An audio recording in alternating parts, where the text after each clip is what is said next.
Rich dad poor dad, Robert T Kiyosaki. अध्याय 7, सबक 6। सीखने के लिए काम करें, पैसे के लिए काम ना करें। 1995 में मैंने सिंगापुर के एक अखबार में इंटरव्यू दिया। युवा महिला रिपोर्टर समय पर आ गई और इंटरव्यू तत्काल शुरू हो गया।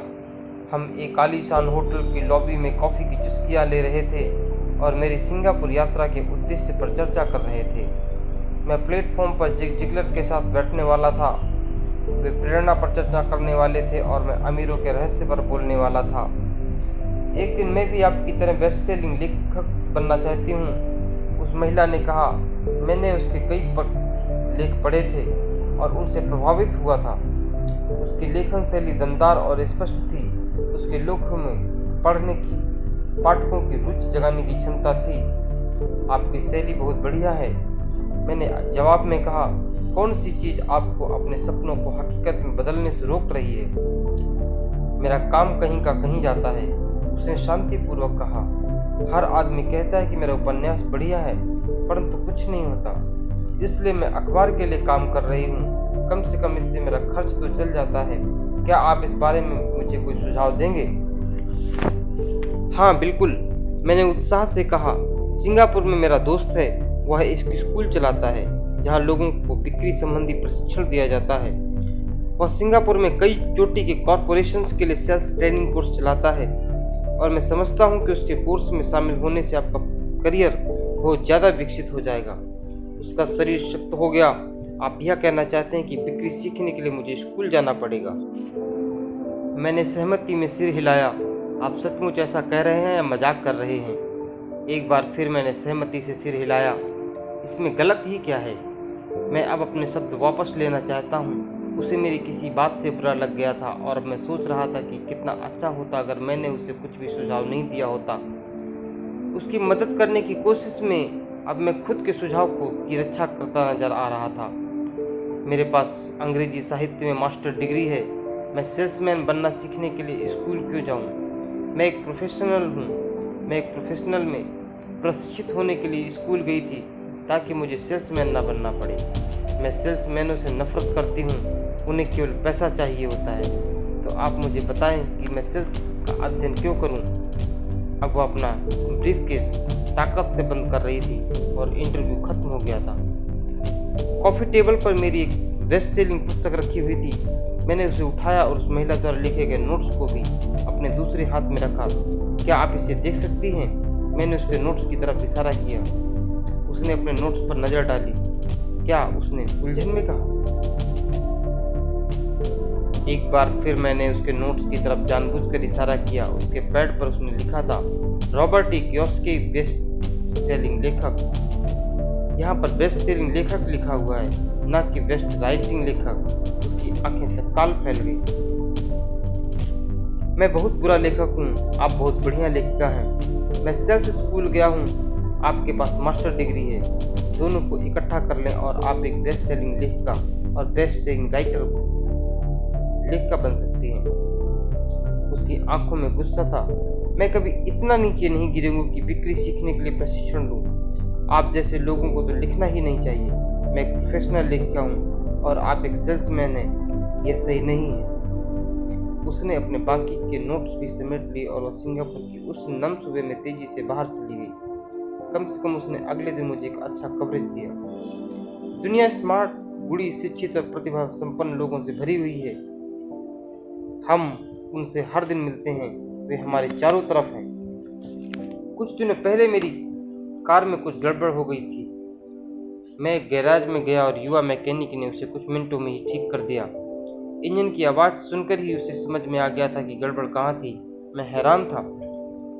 दुखद सच तो यह है कि प्रतिभा ही पर्याप्त नहीं होती।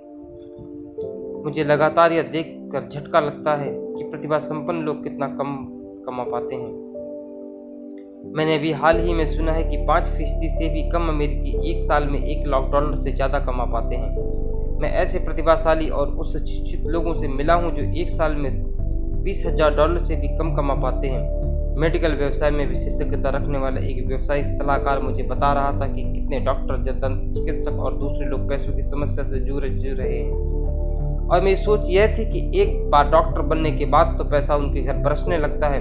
इस व्यवसायिक सलाहकार ने मुझे एक बढ़िया वाक्य दिया, वे भारी दौलत से सिर्फ एक दक्षता दूर है। इस वाक्य का यह मतलब है कि ज्यादातर लोगों को केवल एक दक्षता सीखने की जरूरत होती है और इसके बाद उनकी आमदनी अपने आप बहुत ज्यादा बढ़ जाती है। मैं पहले ही बता चुका हूँ कि फाइनेंशियल बुद्धि, अकाउंटिंग, निवेश, मार्केटिंग और कानून का समन्वय है। इन 4 तकनीकी दक्षताओं को मिला दें और पैसे से पैसा बनाना ज्यादा आसान हो जाएगा। जब पैसे की बात आती है तो ज्यादातर लोगों में केवल ज्यादा कड़ी मेहनत करने की दक्षता होती है। दक्षताओं के समन्वय का एक अच्छा उदाहरण अखबार की उस रिपोर्टर का है।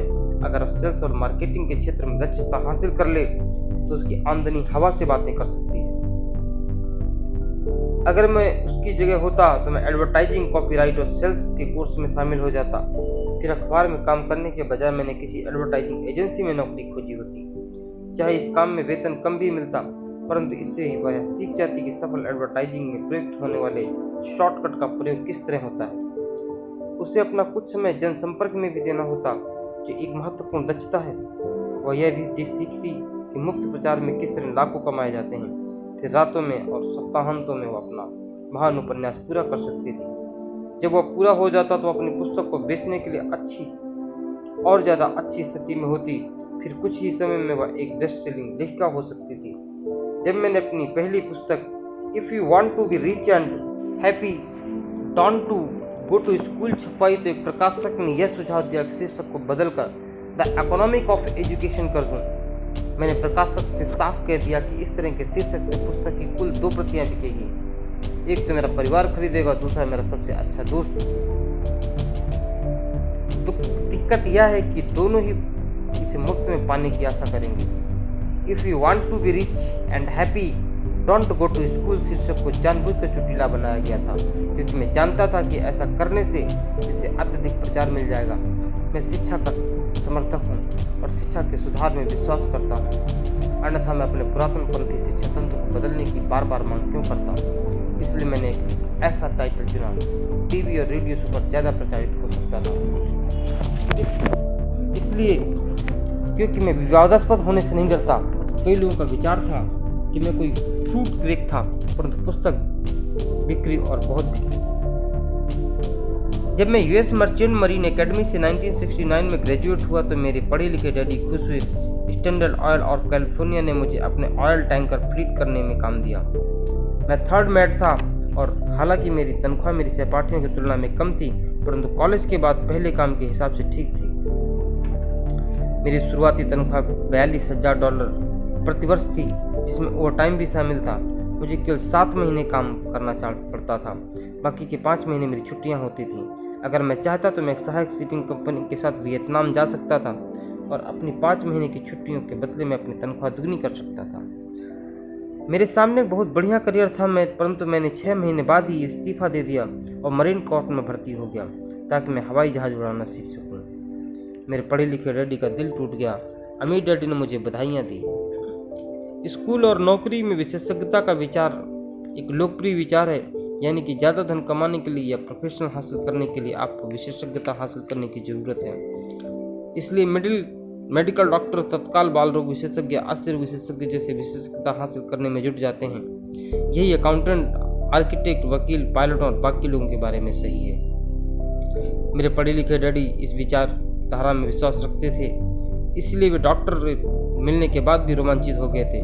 वे अक्सर यह मानते थे कि स्कूल में ऐसे लोगों को सम्मान किया जाता है जो कम से कम चीज़ों के बारे में जानते हैं।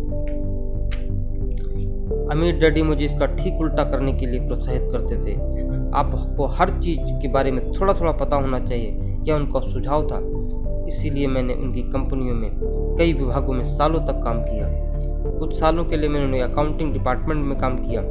हालांकि मैं कभी अकाउंटेंट नहीं बन सकता था, परंतु वे चाहते थे कि मैं उस विभाग में रहकर उसके बारे में मोटी मोटी बातें समझ लूँ। अमीर डैडी जानते थे कि मैं वहाँ की शब्दावली को पकड़ लूँगा और यह भी समझ लूँगा कि क्या महत्वपूर्ण और क्या नहीं। मैं बस एक बॉय और कंस्ट्रक्शन वर्कर के रूप में भी काम कर चुका हूँ और सेल्स, रिजर्वेशन और मार्केटिंग में भी। वे मुझे और माइक को सीढ़ी दर सीढ़ी सिखा रहे थे। इसलिए वे चाहते थे कि हम लोग उनके बैंकर्स, वकीलों, अकाउंटेंट और ब्रोकर के साथ बैठकों में भाग लें। वे चाहते थे कि हम लोग उनके साम्राज्य के हर पहलू के बारे में थोड़ी थोड़ी जानकारी रखें। जब मैंने स्टैंडर्ड ऑयल की अच्छी तनख्वाह वाली नौकरी छोड़ी तो मेरे पढ़े लिखे डैड ने मुझसे दिल खोल कर बातें की। उन्हें कुछ समझ में नहीं आ रहा था और मेरे निर्णय के पीछे के कारण को नहीं समझ पा रहे थे, क्योंकि जिस नौकरी से मैंने इस्तीफा दिया था उसमें तनख्वाह अच्छी थी, फायदे बहुत थे, खाली समय भी बहुत मिलता था और प्रमोशन के अच्छे अवसर भी थे। जब एक शाम को उन्होंने मुझसे पूछा तो नौकरी क्यों छोड़ दी, तो मैं लाख कोशिश करने के बाद भी उन्हें इसका कारण नहीं समझा सका। मेरे तर्क उनके तर्क के दायरे में फिट नहीं हो पा रहे थे। समस्या यह थी कि मेरा तर्क मेरे अमीर डैडी का तर्क था। मेरे पढ़े लिखे डैडी के लिए नौकरी की सुरक्षा ही सब कुछ थी, मेरे अमीर डैडी के लिए सीखना ही सब कुछ था। पढ़े लिखे डैडी का विचार था कि मैं शिप का ऑफिसर बनने की शिक्षा ग्रहण करने स्कूल गया था। अमीर डैडी जानते थे कि मैं अंतर्राष्ट्रीय व्यापार के अध्ययन के लिए स्कूल गया था। तो एक विद्यार्थी की ही तरह मैं सुदूर पूर्व और साउथ पैसिफिक कहे जाने वाले जहाज़ों पर, बड़े फ्रेटर्स पर, ऑयल टैंकरों और यात्री जहाज़ों पर काम कर रहा था। अमीर डैडी इस बात पर जोर देते थे कि मैं यूरोप की तरफ जाने वाले जहाज़ों के बजाय प्रशांत महासागर पर अपना ध्यान केंद्रित करूं, क्योंकि भविष्य के देश एशिया में हैं, यूरोप में नहीं। जबकि मेरे ज़्यादातर सहपाठी, जिनमें माइक भी शामिल था, अपने घरों और पार्टी और मौज मस्ती करते थे, तब मैं Japan, Taiwan, Singapore, Hong Kong, Vietnam, Korea, Tahiti, Samoa और फिलीपींस में व्यवसाय, लोगों, बिजनेस की शैलियों और संस्कृतियों का अध्ययन कर रहा था। मैं भी पार्टी कर रहा होता, परंतु अपने घर पर नहीं। मेरा ज्ञान बहुत तेजी से बढ़ रहा था। मेरे पढ़े लिखे डैडी कभी नहीं समझ सके कि मैंने यह नौकरी क्यों छोड़ी और इसके बाद मरीन कॉर्प में क्यों शामिल हुआ। मैंने उन्हें यह बता दिया था कि मैं जहाज उड़ाना सीखना चाहता हूँ, परंतु मैं वास्तव में ट्रंप का नेता बनना सीखना चाहता था। अमीर डैडी ने मुझे बता रखा था कि कंपनी चलाने का सबसे कठिन काम था लोगों से काम लेना। उन्होंने 3 साल तक सेना में काम किया। मेरे पढ़े लिखे डैडी ने कभी ऐसा नहीं किया। अमीर डैडी ने मुझे बताया कि खतरनाक परिस्थितियों में किस तरह लोगों का नेतृत्व किया जाए। तुम्हें जो चीज़ें सीखनी चाहिए वह है नेतृत्व। उन्होंने कहा, अगर आप एक अच्छा नेता नहीं तो आप पर पीछे से भी गोली चलाई जा सकती है, जैसे कि बिजनेस में किया जाता है। 1973 में वियतनाम से लौटने पर मैंने कमीशन से इस्तीफा दे दिया। हालांकि मैं हवाई जहाज उड़ाना पसंद करता था। मैं जेरोक्स कंपनी में काम करने लगा। मैंने इसमें एक वजह से नौकरी की थी और नौकरी के फायदे वह वजह नहीं थी। मैं एक शर्मीला आदमी था और बिक्री का विचार मुझे दुनिया का सबसे डरावना विषय लगता था। जेरोक्स में सेल्स ट्रेनिंग प्रोग्राम में बहुत बढ़िया कंपनी मानी जाती थी। अमीर डैडी का मुझ पर गर्व था। मेरे पढ़े लिखे डैडी को मुझ पर शर्म आती थी। एक बुद्धिजीवी होने के नाते वे सोचते थे कि सेल्स उनके नीचे के स्तर पर होते हैं। मैंने जेरोक्स में 4 साल तक काम किया, जब तक कि मुझे दरवाजे खटखटाने और अस्वीकार कर दिए जाने के डर से मुक्ति नहीं मिल गई। एक बार मैं विक्रय में चोटी के 5 लोगों को लगातार आने लगा, तो मैंने एक बार फिर इस्तीफा दे दिया और आगे बढ़ गया। एक बार फिर मैंने एक अच्छी खासी कंपनी के साथ बढ़िया करियर छोड़ दिया। 1977 में मैंने अपनी पहली कंपनी खोली। अमीर डैडी ने मुझे और माइक की कंपनी चलाने का प्रशिक्षण दे रखा था, तो अब मुझे उन्हें स्थापित करना ही सीखना था। मेरा पहला उत्पाद था नायलॉन और वेलक्रो का वॉलेट, जो फार ईस्ट में बनता था और समुद्री जहाज से न्यूयॉर्क में एक वेयर हाउस तक आता था। मेरी औपचारिक शिक्षा पूरी हो चुकी थी और मेरे पंखों की मजबूती की परीक्षा का समय आ गया था। अगर अब मैं असफल होता तो मैं दिवालिया हो गया होता।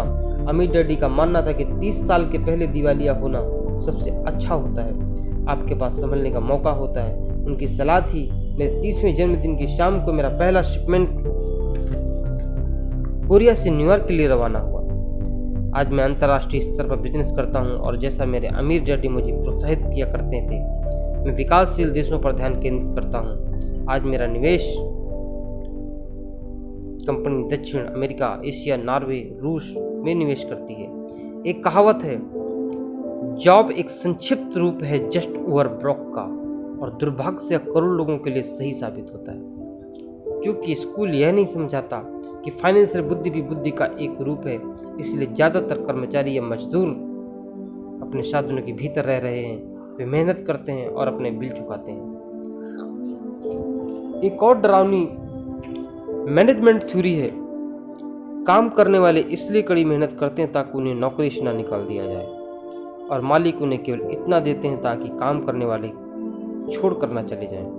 और अगर आप ज़्यादा कंपनियों की तनख्वाह देखें तो आप पाएंगे कि इस बात में बहुत थोड़ी सच्चाई है। इसका कुल परिणाम यह होता है कि ज़्यादातर कर्मचारी आगे नहीं बढ़ पाते। वे वही करते हैं जो उन्हें सिखाया जाता है।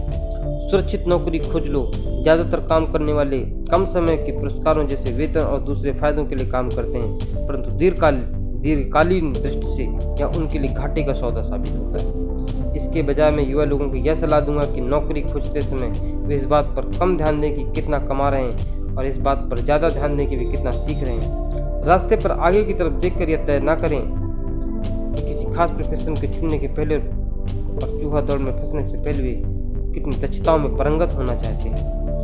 एक बार लोग बिल चुकाने की आजीवन प्रक्रिया में फंस जाते हैं तो वे छोटे हैमस्टर की तरह धातु के छोटे पहियों के चारों तरफ घूमते रहते हैं। उनके छोटे पैर तेजी से घूमते हैं, पहिए भी तेजी से घूमते हैं, परंतु आने वाला कल में भी वे उसी पिंजरे में रहेंगे जिसे नौकरी कहते हैं। मेरी जगुआर फिल्म में टॉम क्रूज का बहुत बढ़िया रोल था और इस फिल्म में कई बहुत जोरदार संवाद थे। शायद सबसे यादगार लाइन थी, मुझे पैसा दिखाओ। परंतु एक और लाइन थी जो मेरे हिसाब से ज़्यादा सच्ची थी। यह उस दृश्य में थी जहां टॉम क्रूज फर्म छोड़कर जा रहा है। उसे नौकरी से निकाल दिया गया और वह पूरी कंपनी से पूछता है, मेरे साथ कौन आना चाहता है? और सब लोग मौन और स्तब्ध हैं। केवल एक औरत बोलती है, मैं तो आना चाहती हूँ, परंतु मेरा 3 महीने में प्रमोशन होने वाला है। यह वाक्य पूरी फिल्म का सबसे अच्छा वक्तव्य है। यह उस तरह का वक्तव्य है जो बिल चुकाने के लिए मेहनत करने वाले लोग हमेशा इस्तेमाल करते हैं। मैं जानता हूँ कि मेरे पढ़े लिखे डैडी हर साल तनख्वाह बढ़ाने के लिए आशाएं लगाए रखते थे और हर साल उन्हें निराशा होती थी। इसलिए वे फिर से स्कूल जाकर और ज़्यादा योग्यताएं हासिल करते थे ताकि उन्हें एक और वेतन वृद्धि मिल सके, परंतु एक बार उन्हें निराशा ही हाथ लगती थी। मैं अक्सर लोगों से सवाल पूछता हूं कि रोजमर्रा की यह गतिविधि चाहिए कि उनकी कड़ी मेहनत का नतीजा क्या निकल रहा है, उनका भविष्य कैसा होगा। Cyril Brickfield, the American association of retired people के भूतपूर्व एग्जीक्यूटिव डायरेक्टर का कहना है कि प्राइवेट पेंशन की हालत बहुत खराब है। पहली बात तो यह कि आज काम करने वालों में से 50% की कोई पेंशन नहीं मिलेगी। इसी बात से चिंता होनी चाहिए। और बाकी बचे 50% में से भी 75 से 80% लोगों को नाम मात्र की पेंशन मिलेगी, जो $55 या $150 या $300 प्रति माह होगी। अपनी पुस्तक द रिटायरमेंट मिथ में क्रेग एस कॉर्पेल लिखते हैं, मैं एक बड़ी राष्ट्रीय पेंशन सलाहकार फर्म के मुख्यालय में गया और मैंने मैनेजिंग डायरेक्टर से मिला जिसकी विशेषज्ञता बढ़िया रिटायरमेंट योजना तैयार करने में थी। जब मैंने उनसे पूछा कि छोटे ऑफिस में काम करने वाले लोगों को पेंशन से कितनी आमदनी की उम्मीद करनी चाहिए, तो उसमें विश्वास भरी मुस्कुराहट के साथ कहा, सिल्वर बुलेट। सिल्वर बुलेट का मतलब होता है, मैंने पूछा। उसने अपने कंधे उचकाए। अगर बुजुर्गों को लगता है कि बुढ़ापे में उनके पास जिंदा रहने के लिए पर्याप्त धन नहीं है तो वे अपने आप को गोली मार सकते हैं।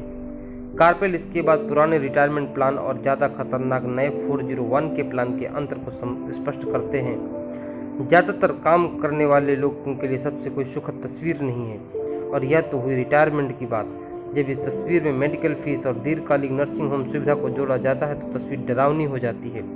उनकी 1995 की पुस्तक में वे बताते हैं कि नर्सिंग होम की फीस $30,000 प्रति वर्ष से $1,25,000 प्रति वर्ष है। वे अपने इलाके के साफ सुथरे परंतु साधारण नर्सिंग होम में गए और उन्होंने 1995 में कीमत को $88,000 पाया। आज भी समाजवादी चिकित्सा वाले देशों में कई अस्पतालों के कई बड़े बड़े फैसले लेने होते हैं, जैसे कौन जिएगा और कौन मरेगा। वे यह फैसले विशुद्ध रूप से इस आधार पर लेते हैं कि उनके पास कितना पैसा है और मरीज कितने वृद्ध हैं। अगर मरीज वृद्ध हैं तो वे अक्सर मेडिकल केयर को अपेक्षाकृत युवा व्यक्ति को दे देते हैं। बूढ़ा गरीब मरीज लाइन में सबसे पीछे खड़ा रहता है।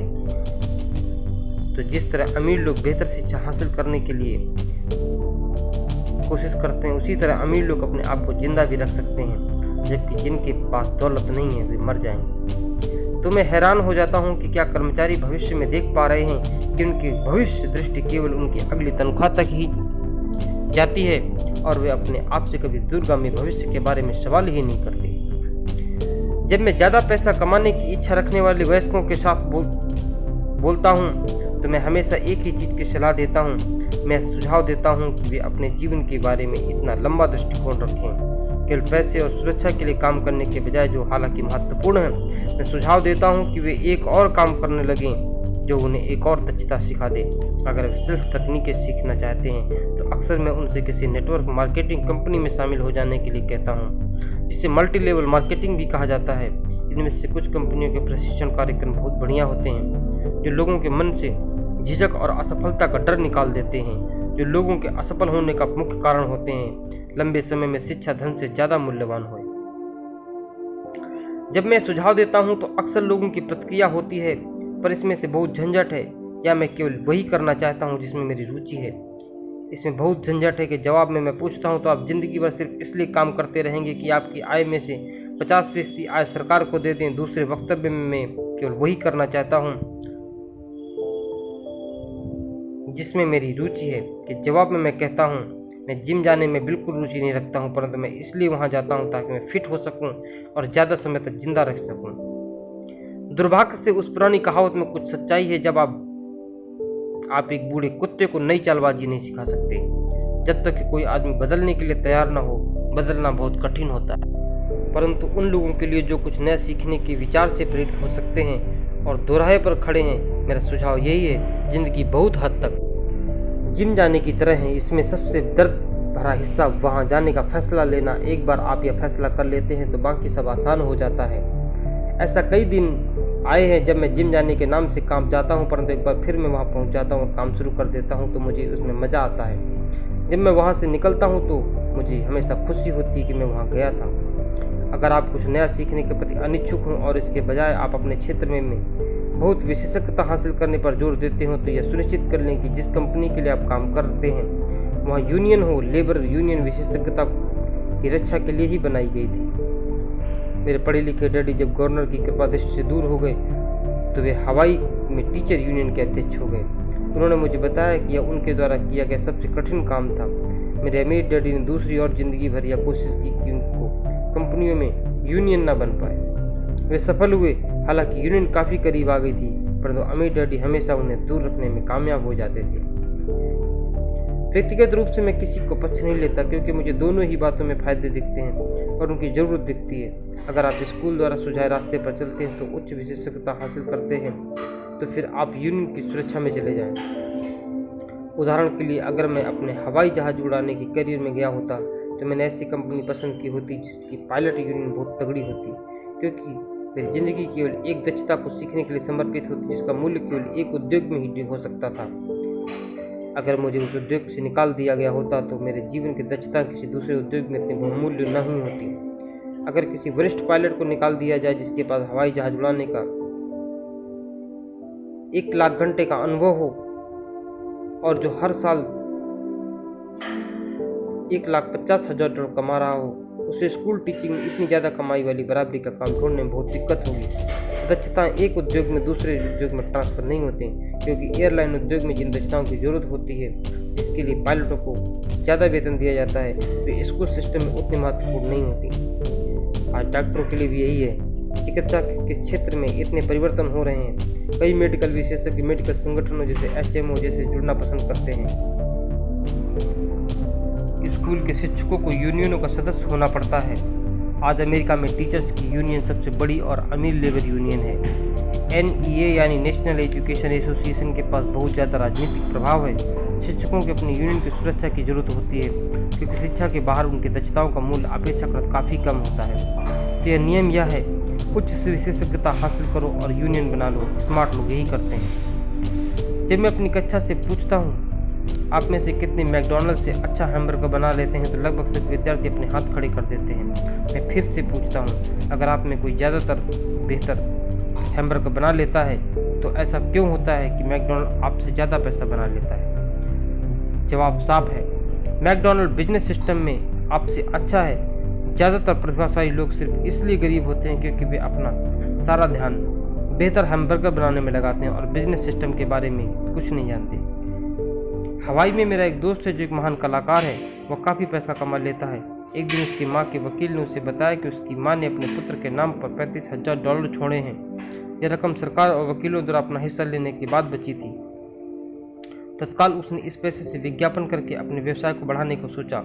2 महीने बाद उसका पहला पूरे पेज का रंगीन विज्ञापन एक महंगी पत्रिका में प्रकाशित हुआ, जिसके पाठक बहुत अमीर लोग थे। यह विज्ञापन 3 महीने तक चला। उसे विज्ञापन के प्रत्युत्तर में कोई जवाब नहीं मिला और उसकी सारी पूंजी इस विज्ञापन में खत्म हो गई। अब यह पत्रिका पर दावा ठोकना चाहता है। यह एक ऐसे आदमी का समान उदाहरण जो एक बेहतरीन हैमबर्गर बना सकता है, परंतु बिजनेस की बिल्कुल समझ नहीं रखता। जब मैंने उससे पूछा कि उसने क्या सीखा, तो उसके जवाब केवल यही था कि विज्ञापन करने वाले लोग धोखेबाज होते हैं।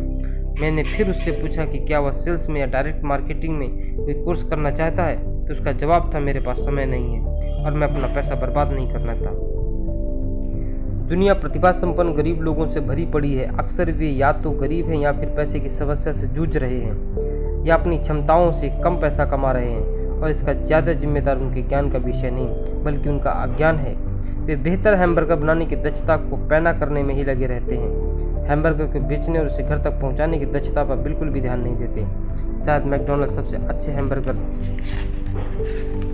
नहीं बनाता है, परंतु वे मूलभूत रूप से औसत वर्ग हैमबर्गर को बेचने और उसे घर तक पहुंचाने का सर्वश्रेष्ठ है। गरीब डैडी चाहते थे कि मैं विशेषज्ञता हासिल करूं। उनका विचार था कि अगर मैं ऐसा करूंगा तो मुझे ज़्यादा वेतन मिलेगा। हालांकि उन्हें हवाई के गवर्नर ने साफ कह दिया था कि वे राज्य सरकार के लिए अब काम नहीं कर सकते, फिर भी पढ़े लिखे डैडी मुझे विशेषज्ञता हासिल करने के लिए प्रोत्साहन किया करते थे। पढ़े लिखे डैडी ने टीचर्स यूनियन का काम संभाल लिया और वे उच्च शिक्षित और निपुण प्रोफेशनल के लिए और ज़्यादा सुरक्षा और फायदों के लिए अभियान छेड़ रहे थे। हम में से इस बात पर काफ़ी बहस हुई, परंतु मैं जानता था कि वे इस बात पर कभी सहमत नहीं हुए कि ज़्यादा विशेषज्ञता के कारण ही यूनियन के संरक्षण की जरूरत होती है। वे कभी नहीं समझ पाए कि आप जितनी ज़्यादा विशेषज्ञता हासिल कर लेते हैं, उतनी ही ज़्यादा आप जाल में फंस जाते हैं और आप अपने विशेषज्ञता पर निर्भर हो जाते हैं। अमीर डैडी की सलाह यह थी कि माइक और मैं खुद विकास करें। कई कॉरपोरेशन यही करते हैं। वे बिजनेस स्कूल के किसी युवा प्रतिभाशाली विद्यार्थी को चुन लेते हैं और फिर उस आदमी को इस तरह विकसित करते हैं ताकि एक दिन वो अपनी कंपनी की जिम्मेदारी संभाल सकें। और वे प्रतिभाशाली युवा कर्मचारी किसी एक डिपार्टमेंट में विशेषज्ञता नहीं होते। वे बिजनेस सिस्टम के सभी पहलुओं की जानकारी लेने के लिए इस डिपार्टमेंट से उस डिपार्टमेंट तक काम करना सीखते हैं। अमीर लोग अक्सर अपने बच्चों या दूसरों के बच्चों को इसी तरह विकसित करते हैं। ऐसा करने से उनके बच्चों को बिजनेस की पूरी प्रक्रिया अच्छी तरह समझ में आ जाती है और वे यह समझ भी जाते हैं कि किस तरह विभिन्न डिपार्टमेंट में तालमेल होता है। दूसरे विश्व युद्ध की पीढ़ियों में एक कंपनी से दूसरी कंपनी में जाना बुरा समझा जाता था। आज इसे स्मार्ट समझा जाता है, क्योंकि लोग ज़्यादा विशेषज्ञता हासिल करने के बजाय इस कंपनी से दूसरी कंपनी में जाना पसंद करेंगे। तो क्यों ना करें, कमाने के बजाय सीखने पर ध्यान केंद्रित किया जाए। कम समय में हो सकता है कि आपकी आमदनी कम हो, परंतु लंबे समय से इससे आपको बहुत ज़्यादा फायदा होगा। सफलता के लिए जिन मुख्य मैनेजमेंट दक्षताओं की जरूरत होती है वे हैं कैश फ्लो का मैनेजमेंट, सिस्टम का मैनेजमेंट, आपके और आपके परिवार के साथ समय को मिलाकर, लोगों का मैनेजमेंट। सबसे महत्वपूर्ण विशेषज्ञ दक्षता सेल्स और मार्केटिंग की समझ है। बिक्री की योग्यता और व्यक्तिगत सफलता की आधारभूत कुशलता है। इसलिए आपको दूसरे आदमी के साथ संप्रेषण में कुशल होना चाहिए, चाहे वह कोई ग्राहक हो, कर्मचारी हो, बॉस हो, पत्नी हो या बच्चे हों। कम्युनिकेशन स्किल जैसा लिखना, बोलना और सौदेबाजी करना सफल जीवन के लिए बहुत जरूरी है। यह एक ऐसी कला है जिस पर मैं लगातार मेहनत करता हूं और अपने ज्ञान को बढ़ाने के लिए पाठ्यक्रमों में भाग लेता हूं। शैक्षणिक टेप खरीद कर रखता हूं। जैसा कि मैंने बताया, मेरे पढ़े लिखे डैडी ने जितनी ज़्यादा मेहनत की है वे उतने ही ज़्यादा काबिल बने। उन्होंने जितनी ज़्यादा विशेषज्ञता हासिल की वे उतने ही ज़्यादा फंसते चले गए। हालांकि उनकी तनख्वाह बढ़ी, परंतु उनके विकल्प कम होते चले गए। जब उन्हें सरकारी नौकरी से हटा दिया गया तभी उन्हें पता चला कि व्यवसाय की दृष्टि में कितने जोखिम में थे। या तो उसी तरह का मामला हो गया जैसे प्रोफेशनल एथलीट को अचानक चोट लग जाए या खेलने के लिए ज़्यादा बूढ़ा हो जाए। उनकी ऊंची तनख्वाह वाली स्थिति चली जाती है और वे अपनी सीमित दक्षताओं के सहारे जीवन यापन करते हैं। मैं सोचता हूँ कि इसलिए मेरे पढ़े लिखे डैडी बाद में यूनियनों के कितने समर्थक बन गए थे। उन्होंने महसूस कर लिया था कि यूनियन ने उन्हें कितना ज़्यादा फायदा दिलाया होता। अमीर डैडी माइक और मुझे सभी चीज़ों के बारे में थोड़ी थोड़ी जानकारी रखने के लिए प्रोत्साहित करते थे। वे हमें ऐसे लोगों के साथ काम करने के लिए प्रोत्साहित करते थे जो हमसे ज़्यादा स्मार्ट थे, और वे हमसे यह भी चाहते थे कि हम स्मार्ट लोगों से एक टीम के रूप में काम करवाएं। आज इसे व्यावसायिक विशेषज्ञता का समन्वय कहा जाएगा। आज मैं भूतपूर्व स्कूल टीचर से मिलता हूं जो हर साल लाखों डॉलर कमा रहे हैं। वे इतना ज़्यादा इसलिए कमा रहे हैं क्योंकि उनके पास क्षेत्र की विशेषज्ञ की दक्षताओं के अलावा भी दक्षताएं हैं। वे सिखा भी सकते हैं और बेच भी सकते हैं और मार्केटिंग भी कर सकते हैं। बिक्री और मार्केटिंग की दक्षता ज़्यादातर लोगों को इसलिए कठिन लगती हैं क्योंकि इसमें नकारे जाने या अस्वीकार किए जाने का डर होता है। आप संप्रेषण, सौदेबाजी और अपनी नकारे जाने का डर का सामना करने में जितना बेहतर होंगे, आपके लिए ज़िंदगी उतनी ही आसान होगी। जिस तरह मैंने अखबार की लेखिका को सलाह दी थी जो बेस्ट सेलिंग लेखिका बनना चाहती थी, मैं हर किसी को वही सलाह देना चाहता हूँ। तकनीकी रूप से विशेषज्ञता हासिल करने के कुछ मजबूत पहलू होते हैं और कुछ कमज़ोर पहलू होते हैं। मेरे कुछ दोस्त हैं जो जीनियस हैं, परंतु वे दूसरे लोगों के साथ प्रभावी ढंग से बात नहीं कर पाते और परिणाम स्वरूप उनकी आमदनी बहुत कम है। मैं उन्हें सलाह देता हूं कि वे 1 साल तक बिक्री की कला सीख लें, चाहे वे कुछ भी ना कमाएं, परंतु उनकी कम्युनिकेशन स्किल सुधर जाए, और यह अनमोल है। अच्छा सीखने वाले, बेचने वाले और मार्केटिंग करने वाले व्यक्ति होने के अलावा हमें अच्छे शिक्षक और अच्छे विद्यार्थी होने की भी ज़रूरत है। दरअसल अमीर होने के लिए आप में लेने के साथ ही देने की काबिलियत भी होनी चाहिए। आर्थिक या प्रोफेशनल संघर्ष के मामलों में देने और लेने में बहुधा कमी देखी गई है। मैं से कई लोगों को जानता हूं जो सिर्फ इसलिए गरीब हैं क्योंकि वे ना तो अच्छे विद्यार्थी हैं ना ही अच्छे शिक्षक। मेरे दोनों डैडी उदार थे। दोनों ने पहले देने के सिद्धांत का पालन किया। शिक्षा देना उनके लिए देने का एक प्रकार था। जितना ज़्यादा उन्होंने दिया उतना ही उन्हें मिला। पैसे देने के मामले में जरूर उन दोनों में अंतर था। अमीर डैडी ने बहुत सा पैसा दान दिया। उन्होंने अपने चर्च को दान दिया, समाज सेवी संस्थाओं को दान दिया और अपने फाउंडेशन को दान दिया। वे जानते थे कि पैसा हासिल करने के लिए पैसा देना होता है। पैसा देना ज़्यादातर अमीर परिवारों का रहस्य है, इसलिए रॉकफेलर फाउंडेशन, फोर्ड फाउंडेशन जैसे संगठन काम कर रहे हैं। ये संगठन उनकी संपत्ति को लेते हैं, उसे बढ़ाते हैं और लगातार देते रहते हैं। मेरे पढ़े लिखे डैडी हमेशा कहा करते थे, जब मेरे पास अतिरिक्त पैसा होगा मैं उसे दान में दे दूंगा। समस्या यह थी कि उनके पास कभी अतिरिक्त पैसा नहीं आया, इसलिए वे ज़्यादा पैसा कमाने के लिए ज़्यादा मेहनत करते रहे और पैसों के सबसे महत्वपूर्ण नियम को भूल गए, दो और आपको मिल जाएगा। इसकी बजाय वे यह यकीन करते रहे, लो और फिर दो। निष्कर्ष में मैं यह कहना चाहता हूँ कि मुझ पर दोनों ही डैडियों की छाप है। मेरा एक हिस्सा कट्टर पूंजीपति का है जो पैसा कमाने के खेल से प्रेम करता है। मेरा दूसरा हिस्सा एक सामाजिक रूप से जिम्मेदार शिक्षक का है जो गरीबों और अमीरों के बीच बढ़ती आर्थिक खाई से बहुत ज़्यादा चिंतित है। मैं इस बढ़ती हुई खाई के लिए मूल रूप से दकियानूसी शिक्षा तंत्र को जिम्मेदार ठहराता हूँ। ये लेखक के विचार थे। जीवन में हम अपने लक्ष्यों को किस तरह से हासिल करते हैं, हम उनसे कैसे निपटते हैं, यह हमारी सोच पर निर्भर करता है। आगे के अध्याय में हम बताएंगे बाधाओं को पार करना कैसे सीखा जाता है और आप बाधाओं को पार कैसे कर पाओगे।